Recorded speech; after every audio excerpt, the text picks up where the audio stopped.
Hello everyone and welcome to the second episode ever of Theorymon TCG podcast. I'm João Lopes, your host, and joining me is Telmo from Pokédex. Hello.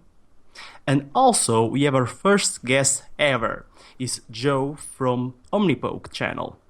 Say hi, Joe. Hey guys. You might also recognize Joe from being one of the commentators for the Nationals of this past weekend on the United Kingdom. So, Joe, tell us about yourself and your experience on the commentating the UK Nationals. Yeah, it was a really fun weekend. Got to see a lot of Pokemon throughout the both days.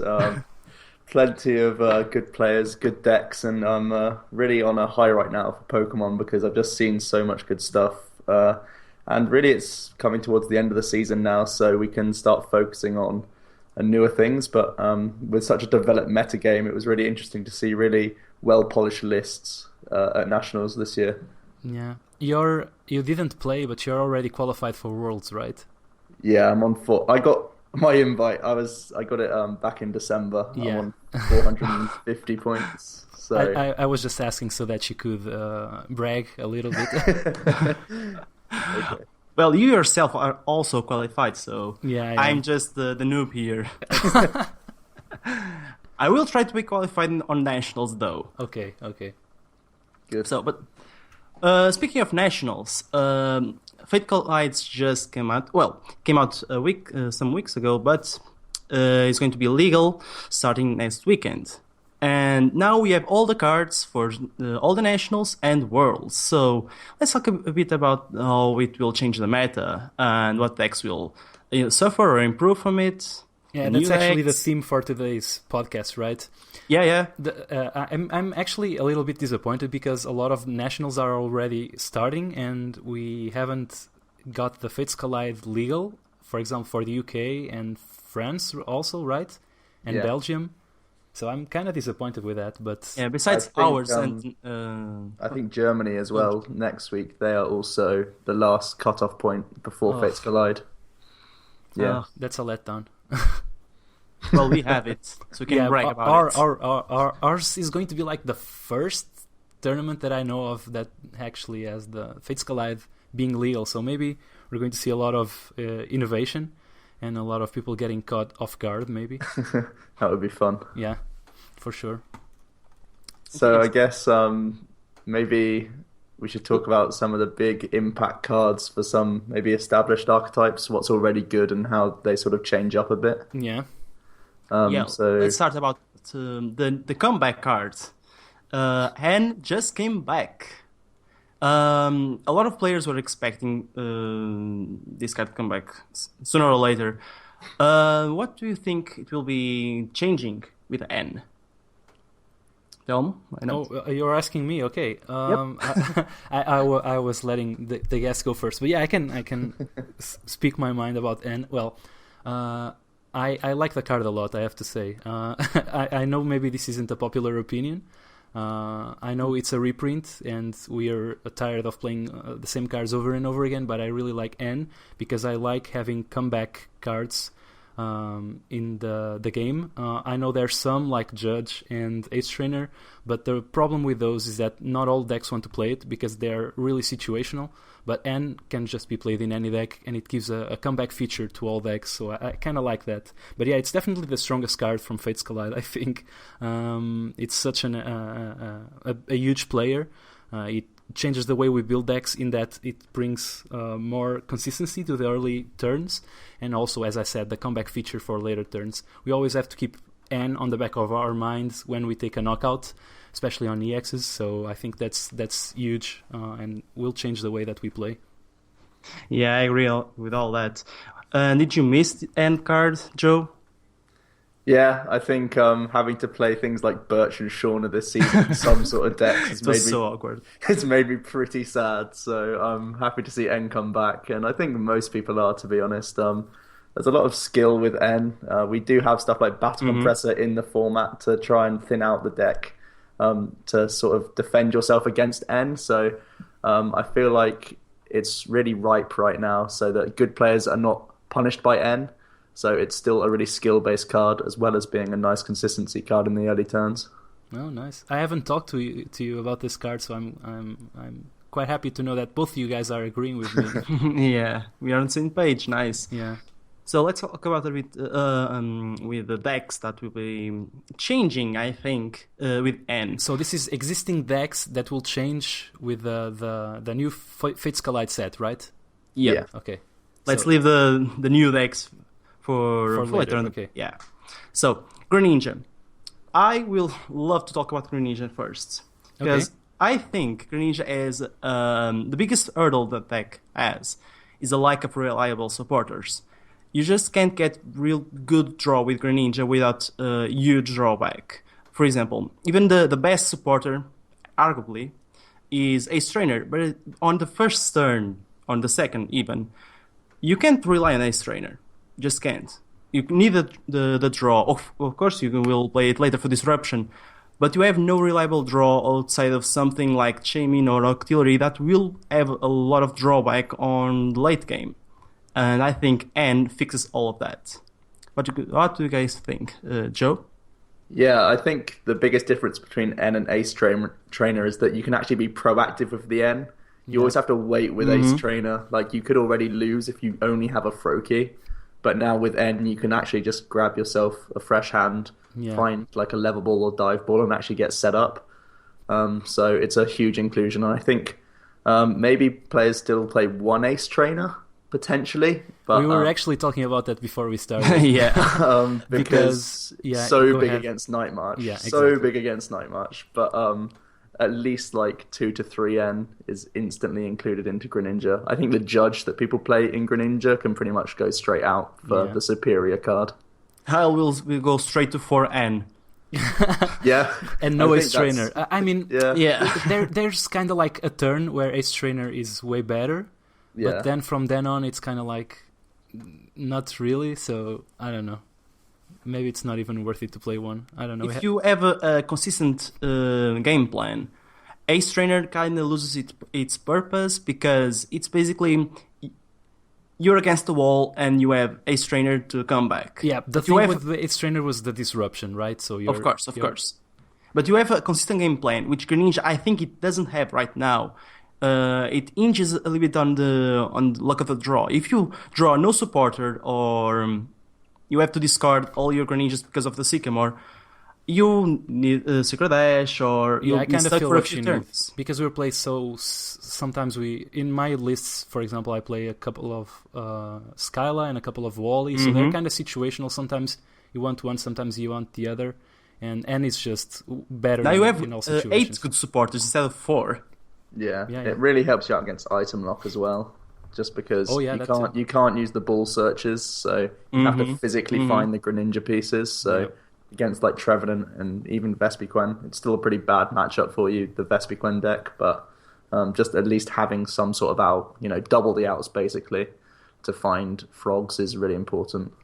Is there any other card from Fates Collide that impacts this deck? Bent Spoon is probably the only other one for mirror matches. That's probably the biggest thing because that's an interesting one.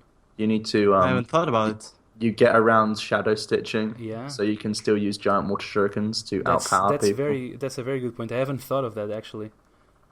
That's so Dex will probably be dropping the Delinquent or Durant for the mirrors. Yeah. Those are cards you really don't want to play. You have to play just to win mirror matches.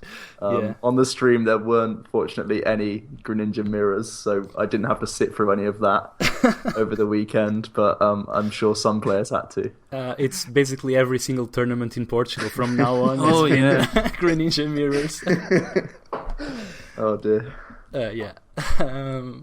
Well, another common deck here in Portugal is Seismitoads. Yeah. Now, it's a little bit meta-based because there are some countries where Seismitoad does not see play anymore. But, it's item lock is always powerful.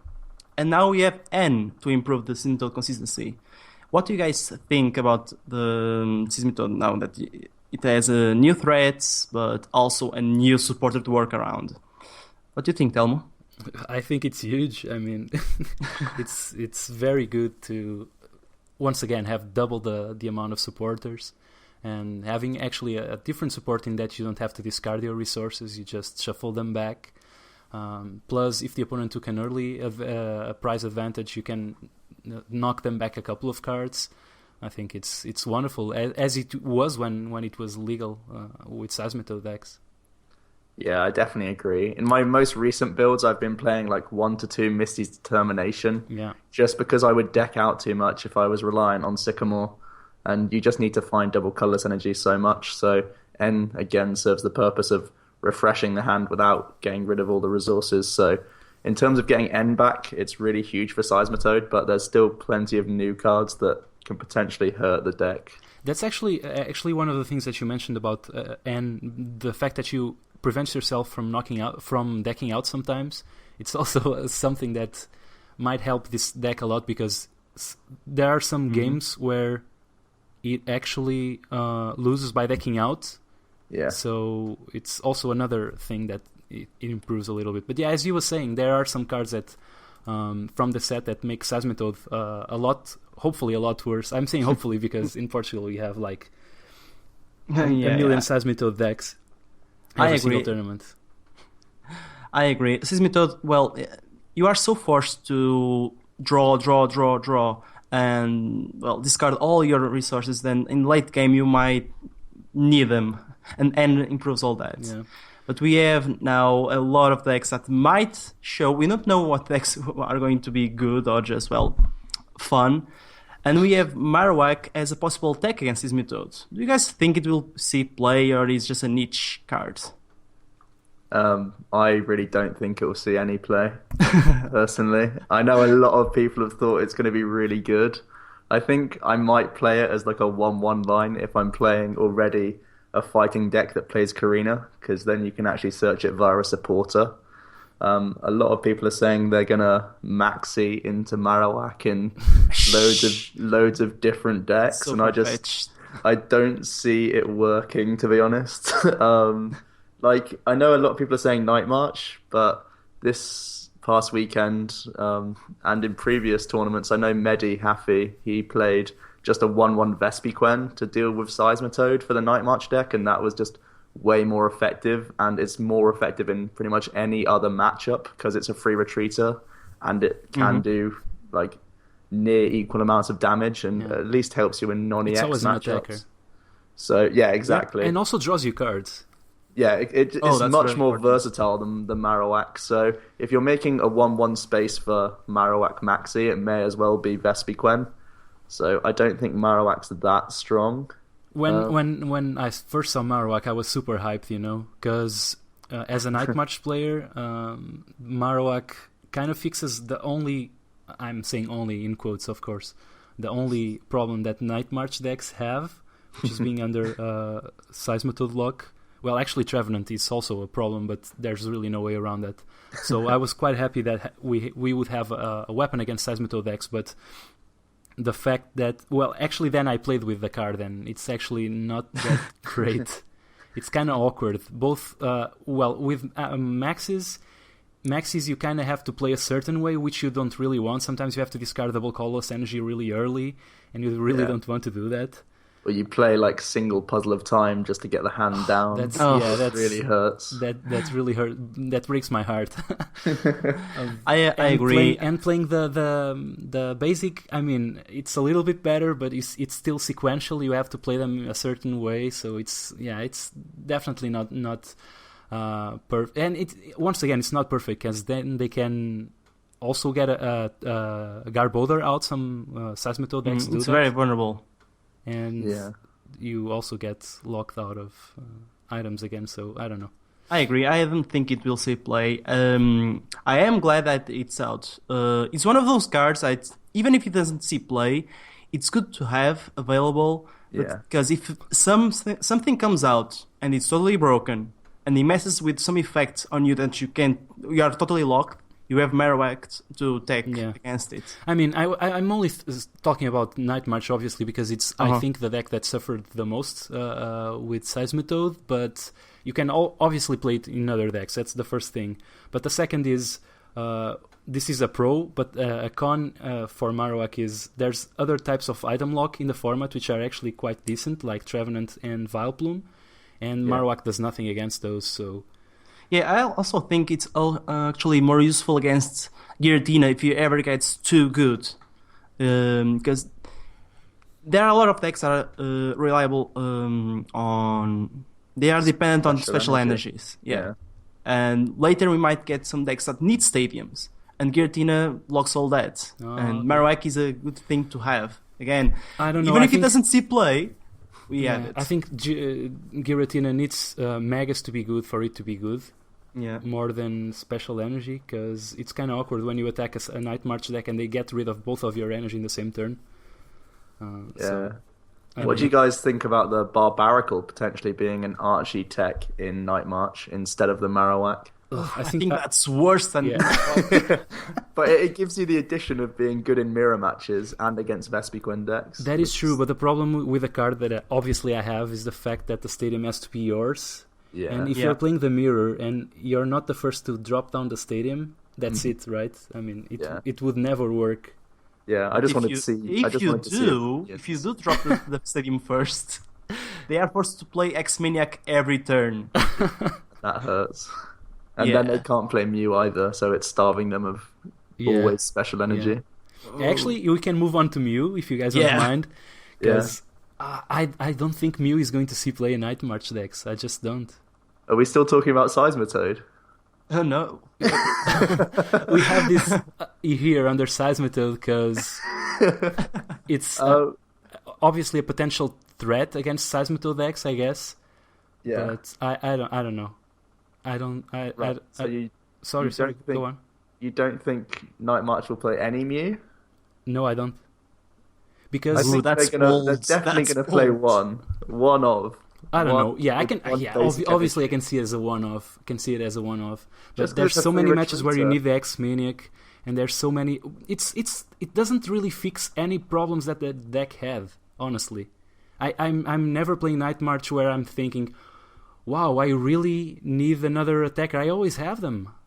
I don't know. Yeah. I've really liked lists with just one Mew and one basic energy. It's got me out of a lot Also, your goal is to have just a single... okay, so you use Mew as a way to have the energy, the basic energy to attach, right? Yeah. Oh, yeah, that I can see. Okay. Yeah, I think that makes sense. That would be more because of that. You can just play basic energies. Okay. Just don't be afraid of getting rid of them. I think we are getting to the conclusion many players got to when the rotation hit. Many thought that Night March was dead with the loss of Mew. And players just found out that actually not playing Mew EX gave them an advantage. So I think we'll get to that again. Mew is much more vulnerable than just any Marcher. Yeah, but at the time we didn't have Puzzles of Time, which actually brings us back the energy. So we kind of needed Mew EX, and now we don't really do so. And the EX could copy Quaking Punch. That was one of the biggest factors. Oh yeah, why that was awesome. And it could EX. copy Sky Return also. Yeah, it was pretty big. Yeah, it didn't die against Seismitoad decks. It was awesome. But at the time, Seismitoad was much more powerful than it is now. Seismitoad was the least popular item locking deck this weekend for me, for UK. Really? That's by far the least popular. Trevenant was the most popular. That's really surprising. Well, that's not surprising, but it would be surprising if it was in Portugal, because people here really love the Seismitoads. I don't know why. Yeah. But we're kind of going on a tangent. Going back to Seismitoad and disruption, ways that we can disrupt it. There's also Serperior. I know, Joe, that you have tested the deck. Is it good? I quite like it. I think it's still a bit of a pet deck for me. So you like it as a fun thing, or does it actually have... It's fun right now, but it has a lot of legs, I think, if I can keep ironing out the list. At the moment, it's almost playing like a Night March, where you have 4 Battle Compressor and 4 Revitalizer with 4 Forests, so you just try and throw your Serperior line in the discard, revitalize them back. I really like that. It's kind of like going all in with the grass types. That seems. And then as soon as one dies, you just have so many revitalizers to keep continually get Serperior back. So it's pretty cool right now. It's still horrible against both other item locks. That's the biggest issue I still have with the deck. Is it good against Megas or? It's okay against Megas just because you can paralyze quite a lot. You also have the Whenever stage one you that don't paralyze. whenever you don't have the damage that you're looking for, you can just go for the paralysis flips and hope that helps you stay alive. Many people were thinking of pairing that with Seismitoads just because of the ability. Just playing that over and over and over. But that's just one of those things that you dream about it and it never happens. I found it too slow. Because you're playing the flippy card itself, and then you're also playing Super Scoop Ups to try and get the flippy effect once again. So it's flips over flips, right? Yeah, so I see you don't like, actually you know get what, it that much. Yeah, you know what it reminds me of? The Hypnotoxic Laser. Because you play it for the damage, right? And then it sometimes takes a turn out of your opponent. And here you're just playing it because it's the Sage one, you have to. Yeah. But then sometimes it also paralyzes, which is, I guess, fine. Yeah, so that doesn't bode well for Seismitoad. Yeah. Also, there's also another card. The Serperior itself, it's really exactly, good the carving. But yeah, actually, the carving's big. I've been thinking about the carving, and the Seismitoad list that I was playing were either playing Garbodor or Slowking. And just forgetting about the hammers at all with the Slowking version and just moving energy away from the attackers. I haven't tested that deck in a while, so I don't really know, and I guess carving can't do anything about that. I think the best build that I've been playing with has been straight Seismitoad, but with every single thing we've said so far, it's annoying for Seismitoad because of the ability more than anything else. So Garbodor's probably going to be put back into Seismitoad. Yeah, Garbodor is still annoying. It's really good against other matchups. Yeah, and if Mew does get played, it's another thing to add. Oh yeah. So yeah, I think Toad survives with Garbodor once again, but then you just lose spaces for more you go back to less disruption than you used to have because you have to make the spaces. Yeah. Moving on. What about Megas? Do you think that any of the Mega decks will see more play now with N? They have a much more reliable draw now. Like Mega Rayquaza, Mega Mewtwo. I don't think Mega Rayquaza really benefits from N too much. It might benefit from having the Carbink, though, as a one-of to help it get out against Seismitoad a little bit.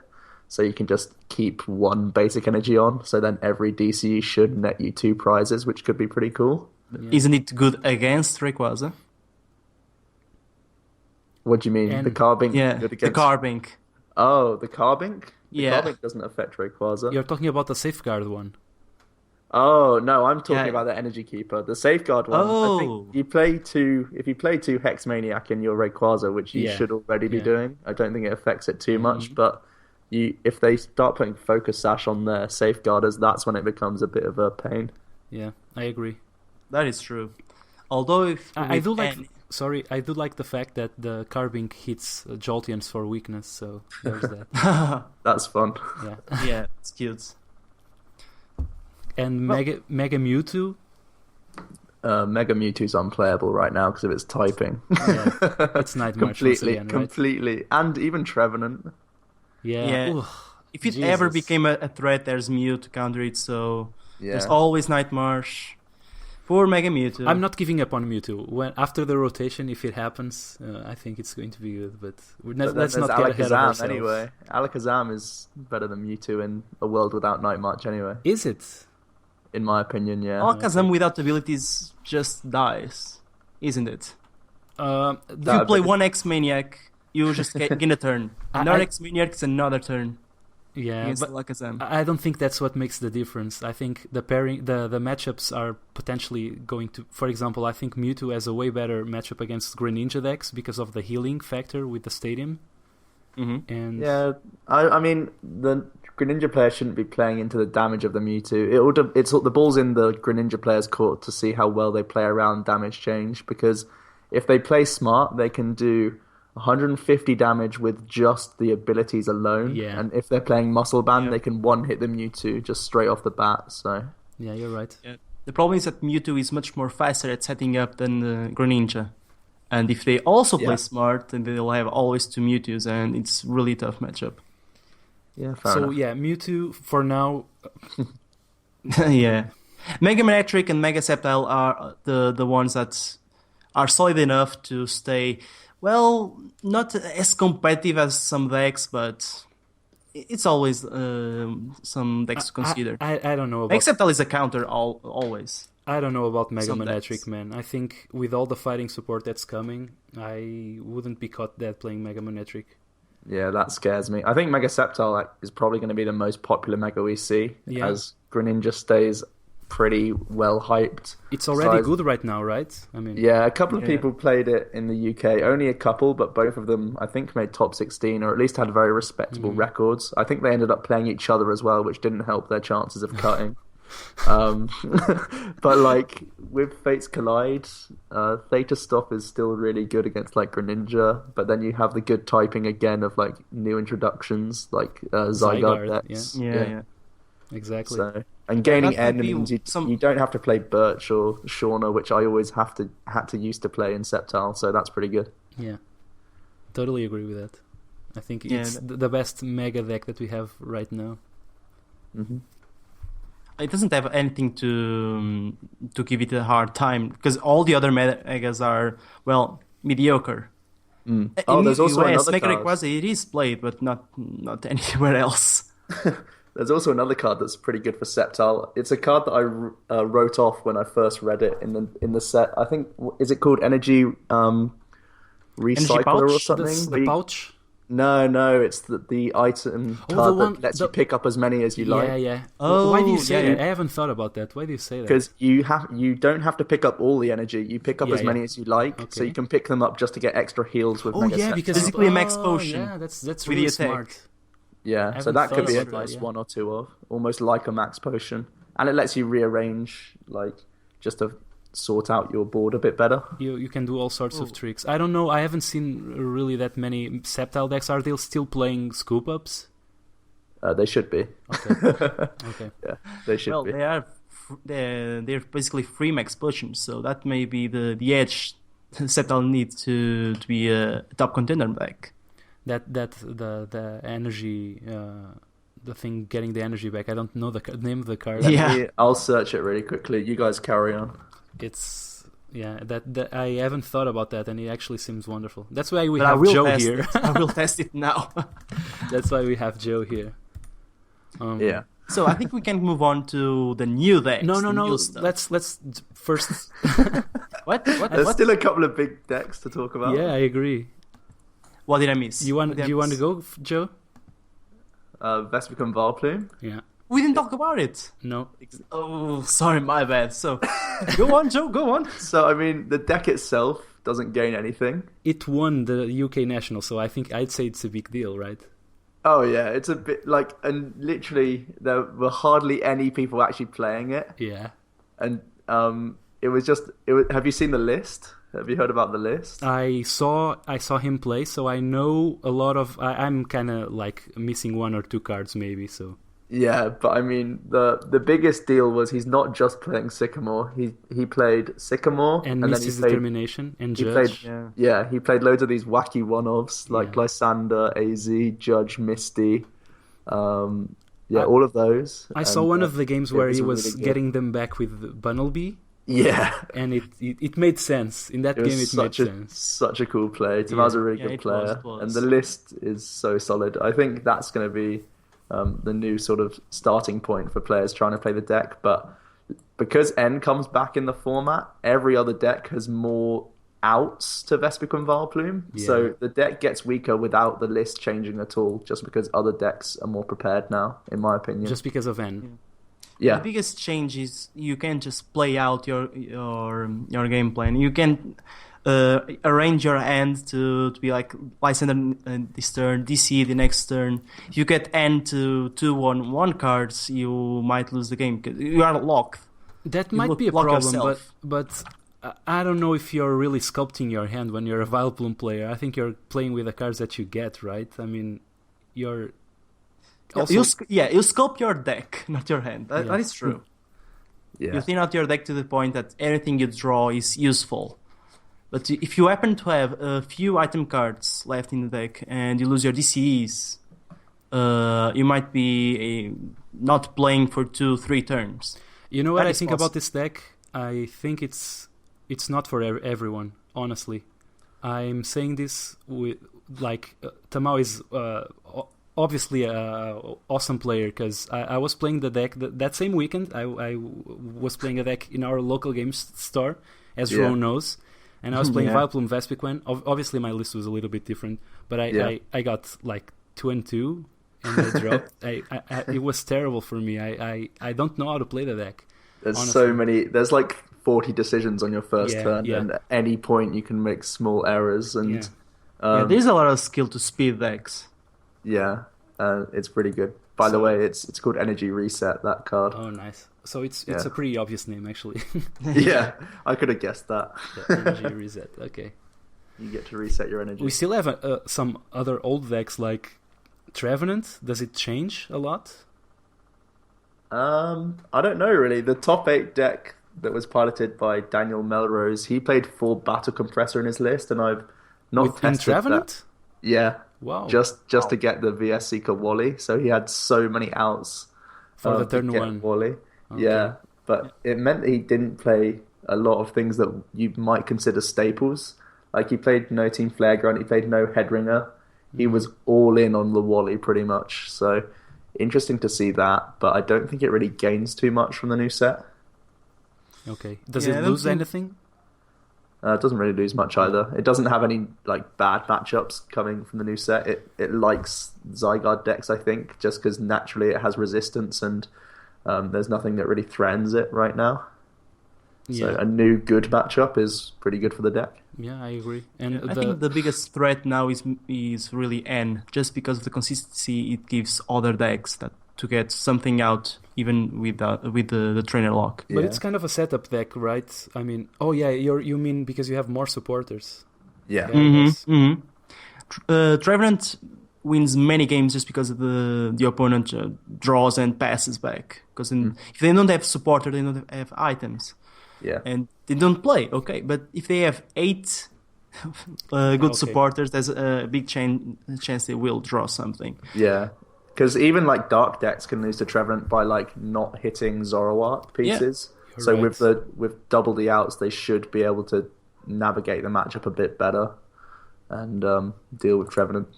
Speaking of darkness decks,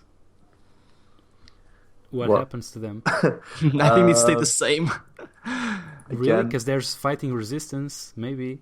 Yeah, that's a new bonus. Trevenant was I think it was like the 3rd most popular deck in UK Nationals, so it was even more popular than Yveltal. So I think Yveltal, 2 of them made the top 8, so it shows how good the deck is. Both of the lists were really non-EX focused as well. Yeah.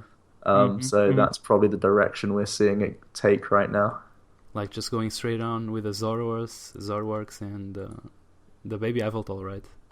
Yeah, a couple of the break evolutions and even Drudigan is a one-off we're seeing quite a bit for the revenge attack. Oh yeah, so it's only for it doesn't really hit weakness when, like when we first saw it, it was kind of like a Raybor counter, right? and Black Dragons. Yeah, but now it's just because it can hit 90 for a Vespiquen or deal with a Night Marcher with Muscle Band or even Giovanni or something. Yeah, and you can kill Shaman. So. Pretty good. Yeah, but I think they will stay the same unless the metagame changes so much that it will make dark decks so good matchup-wise. Are we forgetting any decks?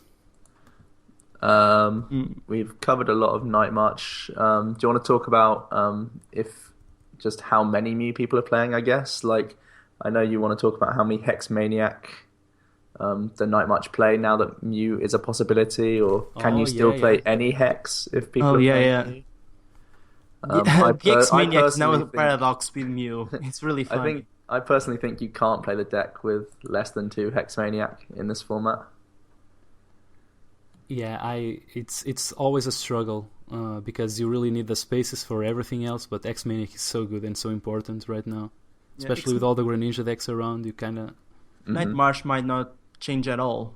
Marowak, the Water Egg, what is called? Barbaracle. Well, if you were playing Marowak, I guess you don't want Marowak for the same matchups where you want the X-Maniac, right? I mean, it's not crucial to play X-Maniac against Toad decks. Plus, Yeah, if but- they attack you True. on your turn back, the Marowak starts working again, so it wouldn't be a problem for that. Okay, true. That is true. It is a problem for Mew, and that's basically the biggest thing here. Yeah. X-Maniac is much more powerful than Mew, so yeah, I agree. Mew might not see any play on Night March. It's the fact that it fixes a very bad matchup against Greninja decks, for example, and Bats, and if anyone still plays Bats. And Manectric Bats might gain something from you. Oh, I yeah. quite like that introduction. Exactly. Go on. So you're able to use Assault Laser on the first turn with Dimension Valley and a Lightning Energy attachment on the Mew. That's really awesome. You did a video on that, and Yeah. I loved your list because actually I was thinking about like the same thing myself. So I was kind of sad that you did the list first, but I wouldn't really change much. So it was perfect as it was. Really, really nice deck. I think you like the thicker bat line, but from my testing, because you can do the 60 on the first turn, Yeah. your early, like, I know you played it at the ECC, but normally your turn 1 approach would be 20 damage with Assault Laser, or like 40, the first attack overrun, right? Yeah. So that's where you need the Golbat to do the additional damage, but now if you do the first turn 60, then the following turn you can do the 120 if you find like Headringer, or then you can start doing the bat additions. It makes it a lot It's so smoother. much damage so quickly. Yeah. It feels really, really nice. I do agree with the 4 Dimension Valley, which I wasn't playing in my... That's, I think, the most important difference. But Yeah. is it enough to make it a good deck now? Because Magnetic Rats is really behind all the decks that are played. I think it still struggles against Greninja. You take an early lead always, but as long as they don't attach tools, you should run out of steam unless you play certain techs. So I think it's going to struggle against Greninja, And Shadow Stitching can knock out a Mew with a Muscle Band. yeah, and then you can't respond with a Mew either. Yeah. So that's pretty bad. Yeah. So that's pretty against bad. Vespiquen doesn't change anything, nor does it against Seismitoad, I think. Well, It might, because you don't need a 2 energy. Yeah, it's better for Seismitoad because you don't get stuck with Headringers and stuff. Yeah. But again, that's if Seismitoad sees more play. Yeah, that's true. Yeah. Still bad against Vespiquen and horrible against Trevenant. Yeah. Oh, yeah. I think we did a fairly good job of covering the old decks. Can we move on to the good stuff now? Good? Is anything good? It's fun stuff.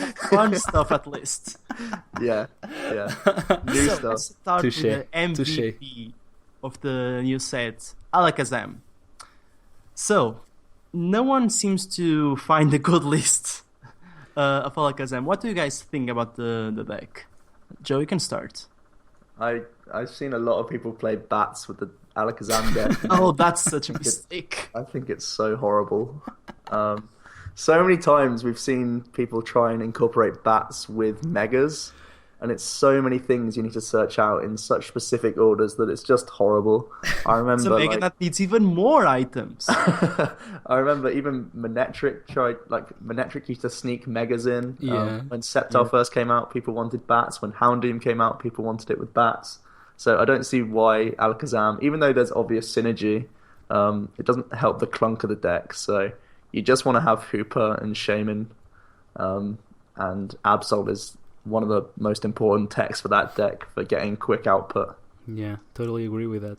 Yeah, players do get too excited when It's a big new picture. shiny X comes out. That's actually one of the topics for a future podcast, which is how to evaluate new cards. Yeah, well, I it's think- always tough, but Yeah, I think the first item on the list is the card is garbage, and we start from there and see where it goes, because most of the cards are not very good, and this is, I think, one of the cases. It's a really splashy card.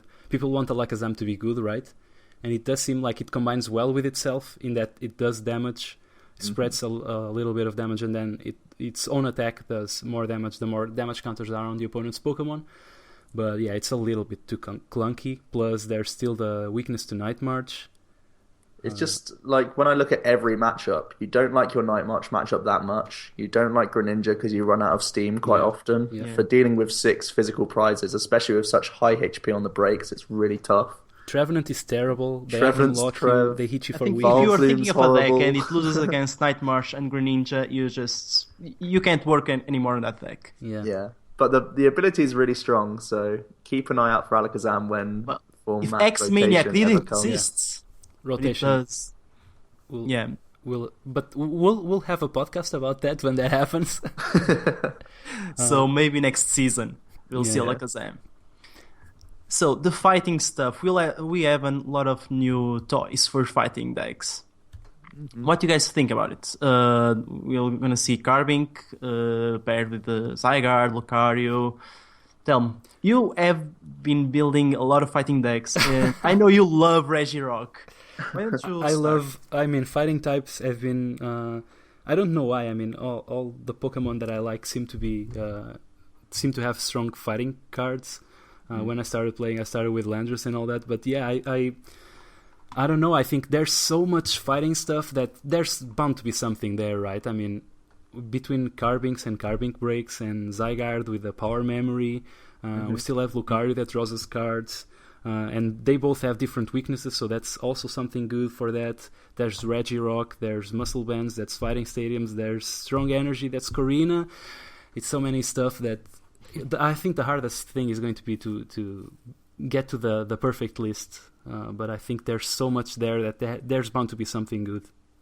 Yeah, I have to agree. So much support just makes it like it can't be bad. You have Karina to make you consistent, and you have N, and you have Sycamore, so that's like potentially 12 amazing supporters in opening hands.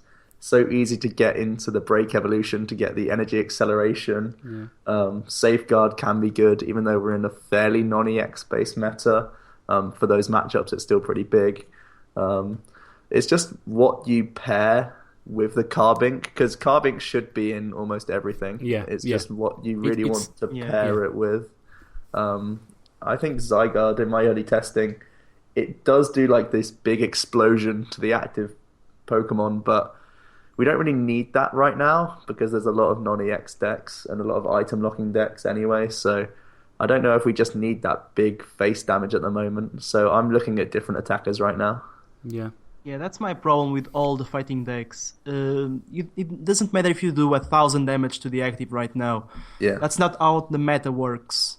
That's my problem. You have all these setup things, even Lucario, Zygarde, even Medicham, okay, but just knocking out the... Medicham's one of my favorites, actually, right now. I love it. It does have a lot of potential. It does.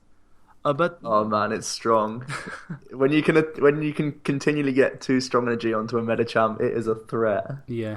It really is a threat. Actually, one of my favorites is also the promo Regirock that has Barrier, because you can secure a focus on it every time. I was going to ask you about that, actually.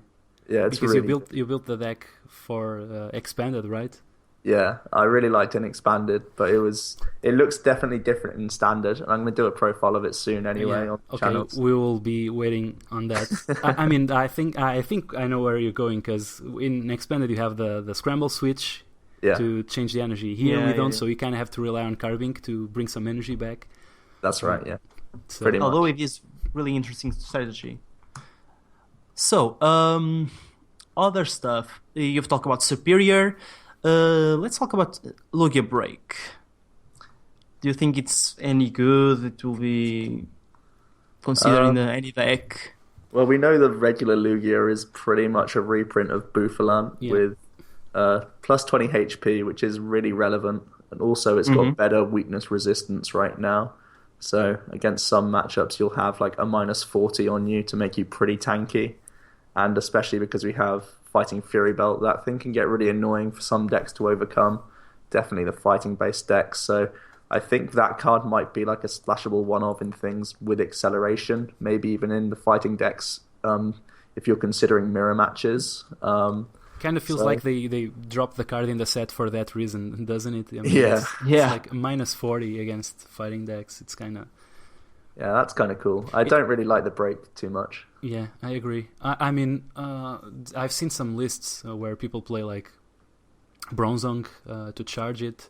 Yeah. It's big in Japan, Yeah. that deck. Oh man, Tyrantrum, Yeah. the fossil Tyrantrum was big in Japan, so Yeah. it's not really something. Yeah, that Japanese do love their fun stuff. Yeah. I don't think Lucky Break can be good either on fighting decks, since you have Garbink. It does good against the mirror matches if fighting decks do become that good, and it's actually really good at megas. I don't think it's enough to make them more viable, because You think it's good with Megas? Why? Mega Matric and Mega Sceptile do charge other attackers, and it could be okay. like a break.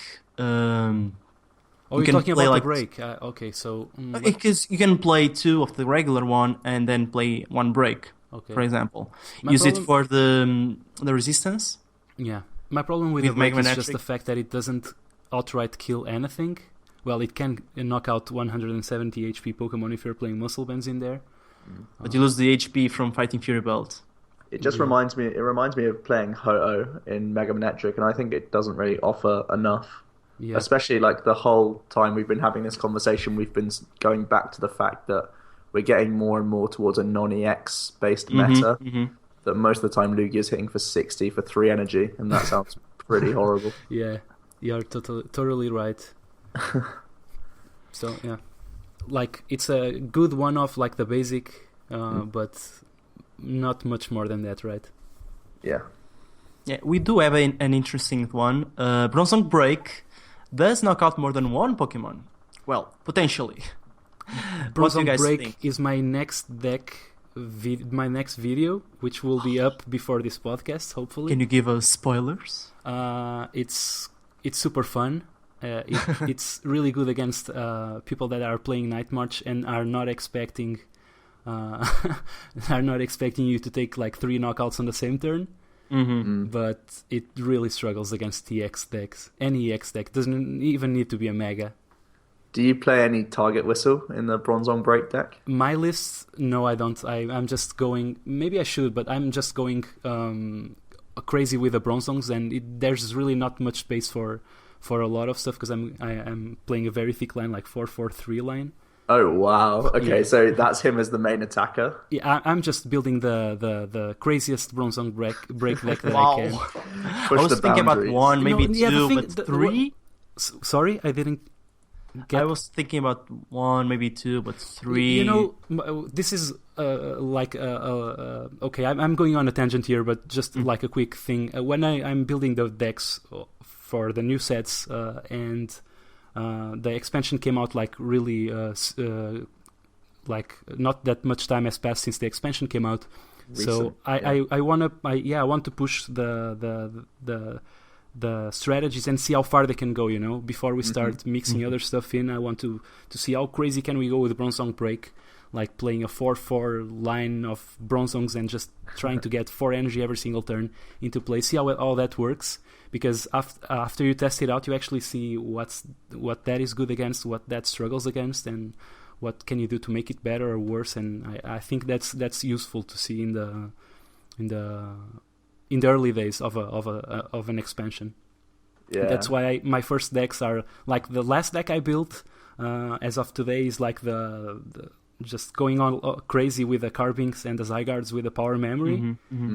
I know no one's going to play that deck that way, but I wanted to test it out. You know, I wanted to see how that worked. It's just the baseline for people Yeah. to get the idea. Yeah, it's a good and philosophy to then test build- some build strategies. from that. Yeah. Well, I'm also doing that list this week. Bronzong So- Break? Yeah. I'll try to But be my- faster.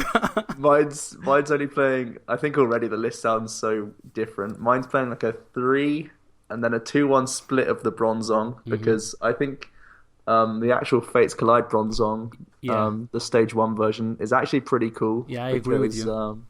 You can be hit with shadow stitching and you can still use metal links with your other ones, which is pretty important in that matchup.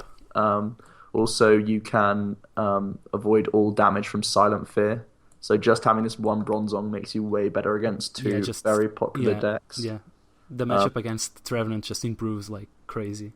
Yeah, and I'm also even playing the new Bronzor, which for a single metal Prevents has all to- the effects, right? Yeah. It's Yeah, an on a agility turn flip. effect. Yeah. So that's pretty good. Are you playing any Genesect EX? A one-off, just to blow stuff up when I need to. Really? Yeah. Yeah. It's mainly, I found it most useful against Greninja, because the deck, well, I'm playing really non-EX based, so just having like one Aegislash, one Genesect EX. So Aegislash good against Vespiquen Vileplume, Genesect to blow stuff up if they've built something up quite big. Genesect, I think, is the card that surprised me the most. Well, I don't know if it surprised me because I don't think I paid much attention to it. I assumed it was not very good and didn't really think the numbers through. Yeah, it's growing on me a lot. Yeah, it's actually not that bad. Is the ability useful? I mean, you bring the tools back to your hand. I really like it. I mean, you can't be head-ringed, which is fun. That's obviously. But like even when you're doing Sycamores, you can just throw a Floatstone on him and then Sycamore and then put it back in the hand. So you just keep resources sometimes. Yeah, you always have the retrieved option. You can switch between Fighting Fury Belt and Floatstone. Yeah. I was really surprised that you guys started with Bronzong Break. But again, you play much more than I do. And then I just can't test theories that I know that they must not. Well, I like the break because my build's already playing a 2/2 Zoroark line, so playing a target whistle makes a lot of sense to increase your output for Zoroark. I really like and it. It's a good way to and you can benefit from Bronzong Break. Yeah. Yeah, I do like 4 Genesect EX and 1 maybe 2 Bronzong Break. Four Genesect EX? Yeah, I think Genesect EX might be a really good card. See, he's pushing the boundaries now. Seeing how far it can go. Okay. I don't think it'll be 4 of. I think it's a really consistent attacker. If it would be a 4 of, then why are we not seeing 4 of Dialga based Bronzong decks right now? Because they're fairly comparable. Yeah. Because that ability is really good. You can put it on the bench whenever you want. You are basically forcing your opponent to play X-Maniac every turn. But they can. They can do that. A lot of decks can hex you every turn. Or even like for 2 turns just to race ahead in prizes. So your opinion on Genesect depends on the ability, right? No, I'm saying that Hexmaniac shuts off the Bronzongs, which means you can't stream Genesects. You need to use it just to blow something up once per game. Yeah, I agree with you. The thing is, the decks that do play X-Maniac every turn, you don't need to blow stuff up discarding all the energy, right? Okay, so you're just trying to hit for 100, but even then, like, once they kill your Genesect, so mainly it's Night March, right? If you're just playing the 4 Genesect DX, they should be able to playing Fighting Fury Belt. Okay. You start with Bronzongs, you swarm your board with Bronzongs. If you're playing against then Night you're March... playing Genesect, and but you've already gone down 2 prizes at this point. Of course, okay. You start with Lysander Shaman, knockouts I target whistle Shaman, I win. Oh no target whistles. Why would I not play target whistle in Night March? Oh no, so you're not. You have to stream Bronzongs without using a single Shaman all game for me to not win easily. If you say that, then I guess Night March it does win almost every game. That is true, but on the best case scenario, if Night March do pull out all those things, yeah, okay, you lose, but then you lose with every deck. No, sure. I don't think so. I don't think that's true. I think Bronzongs with 4 Genesect DX is way weaker than a lot of other decks would be against Night March. Really? Yeah. Because you have the Bronzong Break late game. You have a Genesect with the Fighting Fury Belt to... I think that's good for stalling for a turn or 2, but it's not going to win you the prize race ever. You just need to take out like 2, maybe 3 prizes, and then you finish with Bronzong Break. They do need to always play X-Maniac, and when you start N every turn, there are some turns they will miss. I don't think you played against Night March a lot. If they do get target whistle and like every turn with me playing ends, okay, they will win, but that's the best case scenario. Okay. I can see you taking wins, but I don't ever see that deck being huge. Yeah, I agree. Although I'm not defending this deck as the best deck in format. Dude, this is the most proactive strategy you can start by building a metal deck. How is Aegislash not better than Genesect in that situation? Oh, you will play Aegislash as well. Because then they can't Zerosic away a Fury Belt and hex you in the same turn, so just having that much HP is just really annoying for them. Yeah, they must have all the answers every turn. If they do, okay, congrats, they win, of course. But The thing is, they're going to. if they do, then there's nothing you can do. You also lose just Bronzong break. Yeah. Okay. Okay, moving on. I was really I was having a lot That of fun. was a long chat about Bronzong. I was eating my popcorn, watching you guys go at it. Although these are just theories, we have to test a lot to know. I've play tested a bit. Okay. Even more than you just did. Okay. And I want to talk a deck that I think it's a big trap. It's almost Aerodactyl. I think this deck is just unplayable. What do you guys think? I think it's unplayable for standard. I think even in expanded, you may as well just play Blastoise. Yeah. Mm-hmm. That was quick. Yeah, because you're pulling out Omastar using Archie's. Yeah. So might as well just go for the real deal, right? Yeah. People are trying to go with a target whistle, shaming every turn, and supposedly winning 3 attacks, but you have Mega Latios. What if why doesn't Mega Latios see play? Because it's really difficult to keep chaining target whistle with double dragon and stuff. So what it's the same issue with Omastar, don't you? Yeah, it's the same issue exactly. That's why it's not ever going to be that strong. Yeah, exactly. There's a deck that's missing from this list that we wrote, this little guide for our podcast, that I want to talk about, if you guys don't mind. Go on. Go ahead. Which I think is better than Omastar. Oh, everything is. And it's Lucario. Ooh. You think it's good? I think it has potential to be like a surprise deck in a favorable meta. I'd definitely be surprised to see it play. Really? Why? You're just saying it's... I think I'm pessimistic because I've seen so much item knock this weekend. Mm-hmm. Item knock was really big at UK Nats. That's one point. I totally agree with you that if there's a lot of item lock, the deck is just basically garbage. And there's... I think there's permanent leak in it. We just have so many different ways that we can item lock. There's always going to be some form in the format right now. I think that's one of those decks that I just think, why aren't you playing Night March? Because Night March is going... Okay, let's not get ahead of ourselves, okay? It is different to Night March in that its weaknesses... It is, but the game plan... You're trying to do a lot of damage for a non-EX, Yeah. And Night March is most consistent, so it's really hard for this deck. They have a lot of potential, but Night March is just so good. We're in a place right now where we're getting to the end of the season where there's going to be a rotation. So we're at the point where there's the most cards in the format, right? Mm-hmm. So everything is pushed to the max, and in such a fast format that we've seen, like we're every deck has to compete with like the craziness of Night March. Mm-hmm. Like last year, everything had to compete with the item lock that Seismitoad was putting on people and all the additional damage from lasers and all that. So yeah, we're getting to a point where obviously anything that's new, it's going to have trouble bringing anything to the table unless it's like a really strong mad card. Break. Yeah, it needs to be broken. Unless it's break out break. So I think it's natural that the Fates Collide cards don't have that much impact. I don't think it's anything to really worry about because... So you're saying it's currently outclassed, but keep an eye on it because it could be the next big thing later down the road. I'm not really talking about Lucario specifically, but most of the cards that we talked about today. Yeah, most of these decks do have potential once the rotation hits. That we just keep saying that they are bad and all that, so... I don't know. They aren't bad, I always like to be pessimistic and... I totally agree with you. Stick to what I know. I totally agree with you. Yeah. That's why I said, like, when we start evaluating cards, first things first, they are garbage until proven wrong. Mm-hmm. Mm-hmm. Yeah. And then,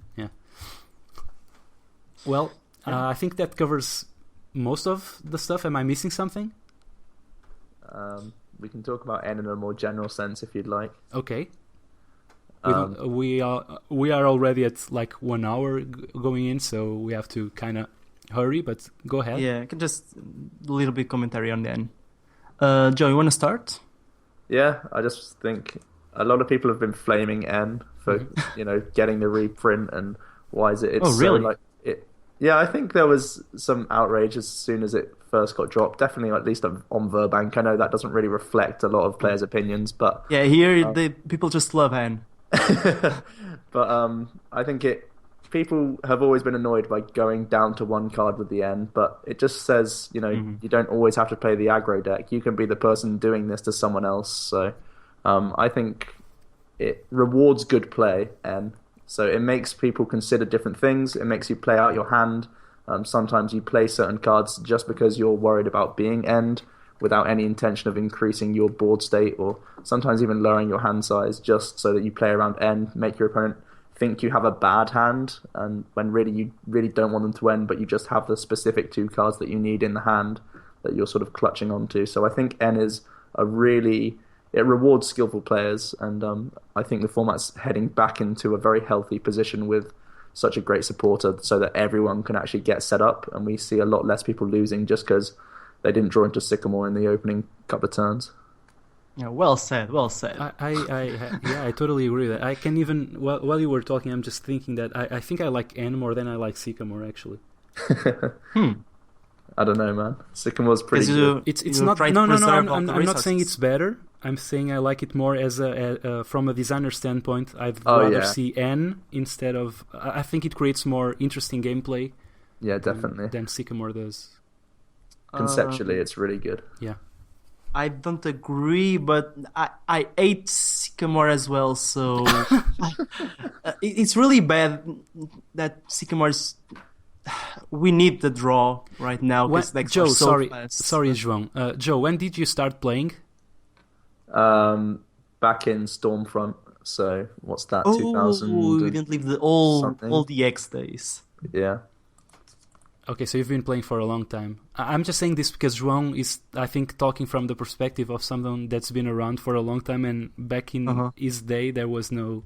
Although in Stormfront, that was in the search era still. Yeah. There was no burst draw engine.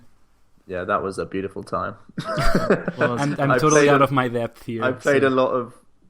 in my spare time this weekend, I played a lot of 2010, 2011 formats, and it was quite refreshing. I miss those times, but I think... Did you play Luxchomp Mirrors? Of course I did. Lovely matchup, lovely matchup. Luxchomp versus Dialga-Chomp. It took about an hour and a half, but it was one of the most tactical games. So fun to play. It's 1 hour of fun. Exactly. So, N's the first step in that direction, in my opinion. Well, I don't like the fact that N stops you from planning out your turn. It's true. Pokemon players. Oh man, I love that. Honestly, I don't know because you it can't just manage people... your resources on N because your end is always changing. I think it makes Pokemon games feel more like Magic the Gathering games, and I think that's a good thing. Oh, I said it. I think it's completely opposite because your hand is so volatile. Holding cards in your hand. The thing is with Pokemon, here's where I'm coming from. With Pokemon, usually card advantage doesn't matter, as you know, because there's such powerful draw that you generally always have what you want in your hand.